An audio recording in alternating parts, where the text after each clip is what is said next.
हा आहे पार्ट 2. कालच्या व्हिडिओमध्ये आपण ऑर्गनायझेशनचे 12 पॉइंट्स बघितले होते. आता त्याच्या पुढचे पॉइंट्स आज आपण बघणार आहोत. ह्या व्हिडिओचा पहिला पॉइंट आहे तो म्हणजे आपले शूज किंवा आपल्या पर्स, वेगवेगळ्या ज्या गोष्टी असतात आपल्या, त्यांना प्रॉपर जागा देणं आणि ते व्यवस्थित ऑर्गनाइज करून ठेवणं. वेगवेगळ्या प्रकारचे शूज, चप्पल, बूट्स घ्यायला आपल्याला आवडतात, पण ते जर व्यवस्थित नसतील, अस्ताव्यस्त असतील, उलटे पालटे ठेवलेले असतील, तर ते असंही म्हणतात चांगलं नसतं. त्यामुळे जर शूज तुम्हाला घ्यायची आवड असेल, वेगवेगळ्या पर्सेस तुम्हाला घ्यायची आवड असतील, तर ते व्यवस्थित प्रॉपर ठेवा. हे फक्त शूज, पर्स यासाठी नाही, तर तुमच्या ज्या काही छोट्या छोट्या गोष्टी असतील, मग तुमचे क्लिप असेल, तुमची हेअर ॲक्सेसरीज, ऑर्नामेंट्स असतील, ते सगळं प्रॉपरली ऑर्गनाइज ठेवायलाच पाहिजे. कारण छोट्या गोष्टी आहे, ठेवायला फक्त 2 सेकंड लागतील, 2 मिनिट लागतील, काहींना 1 मिनिट लागेल, परंतु हे जर जागच्या जागी वेळेच्या वेळी जागेवर गेलं तर आपलंच काम वाचणार आहे, स्ट्रेस वाचणार आहे आणि व्यवस्थितच राहणार आहे सर्व गोष्टी. आणि आपल्याला नेक्स्ट टाइम, नेक्स्ट डेला जर आपल्याला पाहिजे असेल तर ते सापडेल आपल्याला. असं नाही होणार की कुठे गेलं कुठे. नेक्स्ट पॉईंट,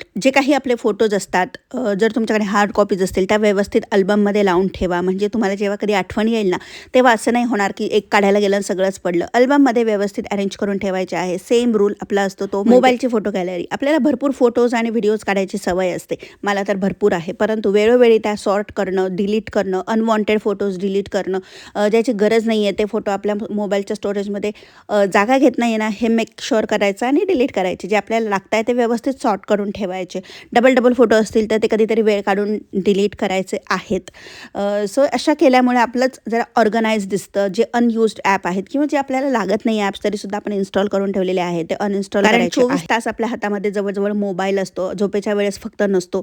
त्यामुळे तो मोबाईलसुद्धा भरपूर निगेटिव्हिटी आपल्याला देऊ शकतो. So make it positive. जे काही आपल्याला इन्फॉर्मेशन पाहिजे आहे आपल्या मोबाईलमध्ये, स्टोरेज त्याचा खरोखर गरजेचा आहे, त्याच गोष्टी आपल्या मोबाईलमध्ये आपण ठेवायच्या आहेत, बाकी डिलीट करायच्या आहेत. आणि ह्यावर सेपरेट व्हिडिओ चॅनलवर आहे, लिंक इकडे देते, नक्की जाऊन. पुढचा पॉईंट खूप महत्त्वाचा आहे, तो म्हणजे तुमचं महिन्याचं इन्कम किती आहे आणि तुमचे खर्च किती होत आहेत याचा थोडासा ताळमेळ आपल्याला, म्हणजेच आपलं इन्कम किती आहे, इन्कमिंग किती आहे ना, आपलं आउटगोईंग किती होत आहे याचा थोडासा विचार करायचा आहे. कारण महागाई तर वाढलेली आहे, प्रत्येकाला माहीतच आहे, आणि आपण म्हणतो सुद्धा खर्च वाढले, पण आपले कुठे अनवॉन्टेड खर्च होत आहेत का? एक साधारण वीकली असा अंदाज घ्यायचा आहे ह्या गोष्टींचा, की ह्या वीकमध्ये आपण कुठे जास्त खर्च केले, एक आढावा घ्यायचा आणि पुढच्या वेळेस ते कंट्रोल करायचं आहे. कारण सेव्हिंग ही प्रत्येकाला लागतेच. असं नाही म्हणू शकत की आपण आजचा दिवस आहे, आजच उद्याचं उद्या बघू, असं नसतं. आपल्या इन्कममधला काही पार्ट आपल्याला सेव्हिंगमध्ये टाकावा लागतो आणि काही थोडाफार जो खर्चाचा असतो त्याचा आपल्याला हिशोब हा ठेवावाच लागतो, बॅलन्स हा ठेवावाच लागतो.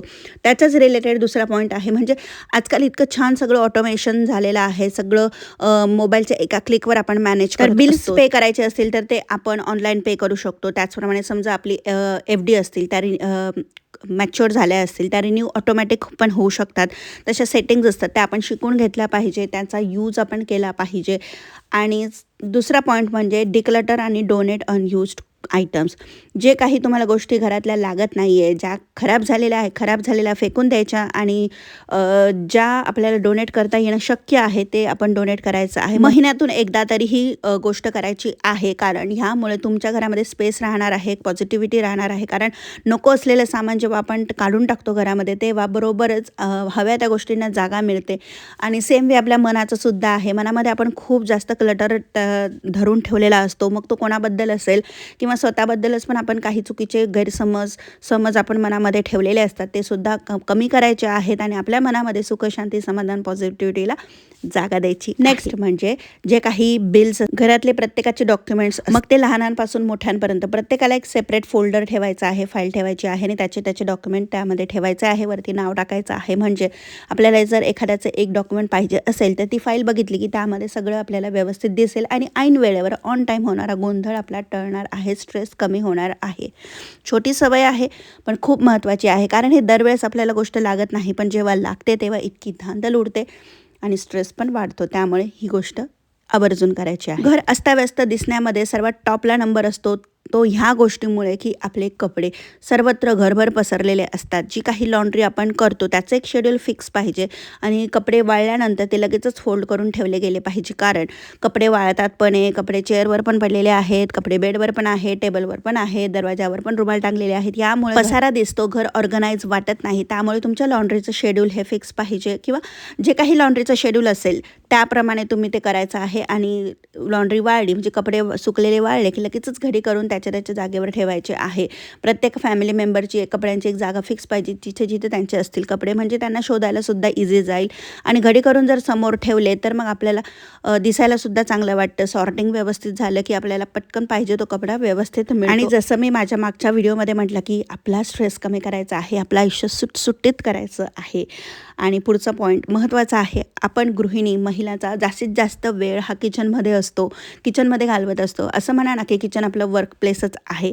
सो जे कॅबिनेट्स असतात किचनमधले ते प्रॉपर ऑर्गनाईज अरेंज करायचे. जे काही आपण त्यामध्ये कंटेनर्स ठेवतो, डब्बे ठेवतो, ते व्यवस्थित ठेवायचे आहेत. कारण तिथून पण आपली भरपूर मोठी जागा जर नीट नाही ठेवलं तर वाया जाते. आणि व्यवस्थित ठेवलं तर ते दिसायला पण चांगलं दिसतं. आपण जे एखादी वस्तू शोधत असतो ती सुद्धा आपल्याला डायरेक्ट, कारण इतके मस्त मस्त आपण शेल्फ करतो, कॅबिनेट्स बनवतो, इतके छान इंटेरियरला आपण पैसे देतो आणि त्यामधलं सामान पण नीट ठेवण्याची गरज असते ना, तरच तर भारी दिसेल सगळं आतून बाहेरून मस्तच मस्त.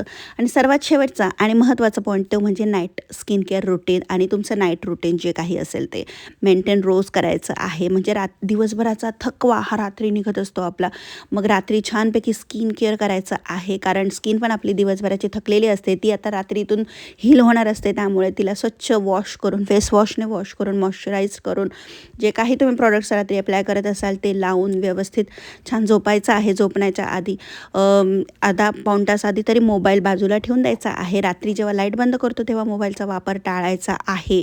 आणि तुम्ही एखादं पुस्तक वाचू शकतात. आणि सर्वात महत्त्वाचं ग्रॅटिट्यूड लिहा, त्यामुळे तुमच्या आयुष्यात पॉझिटिव्ह चेंज होणार आहे. असं छानसं मस्त नाईट केअर रुटीन तुम्ही तुमचं करायचं आहे. म्हणजे तुम्हाला झोपसुद्धा शांत लागेल, स्ट्रेस कमी होईल, बॉडी हील व्हायला रात्रीतून मदत होईल. तर असे हे काही पॉईंट्स होते जे तुमची लाईफ छान ऑर्गनाइज करायला मदत करणार आहेत. पॉईंट्स जरी लहान असले, छोटे छोटे वाटणारे असले तरी आपल्या आयुष्यामध्ये खूप इम्पॉर्टंट रोल प्ले करतात. आणि विचार करा, हेच जर पॉईंट आपले अस्ताव्यस्त असतील तर आपल्याला किती गोंधळ रोजचा होणार आहे. आणि ते सर्व टाळण्यासाठी काही छोटे छोटे पॉईंट्स, छोट्या छोट्या सवयी आपल्यामध्ये लावणं खूप गरजेचं आहे. आय होप तुम्हाला हे 2 सिरीजचे व्हिडिओ आवडले असतील. व्हिडिओ आवडले असतील तर चॅनलला सबस्क्राईब करा. पुन्हा भेटूयात नवीन एका व्हिडिओमध्ये. तोपर्यंत स्वस्त राहा, मस्त राहा आणि खुश राहा.